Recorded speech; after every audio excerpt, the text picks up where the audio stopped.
Umasenso ang aking buhay dahil nagkaroon ako ng trabaho. Hindi lang ako natuto, nagkakatulong rin ako sa aking pamilya.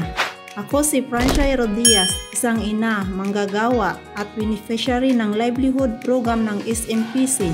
Tara, samahan niyo ako ngayong araw. Isa ako sa mga unang natulungan ng livelihood project ng SMPC dito sa Souvenir Handicraft Weaving. Dahil sa paggawa ng handicraft, nasusuportahan ko ang aking pamilya. Natutunan ko rin ang isang kasanayang hindi na mawawala sa akin. May saysayang bawat hibla dahil ang bawat isa ay may katumbas na pagkain sa mesa at pantustos sa eskwela para sa mga anak kong nag-aaral. Kaya para sa akin, ang Tatak SMPC ay tulong sa nangangailangan ng trabaho, pagkakataon para makabangon, matuto at makapagbigay para sa pamilya.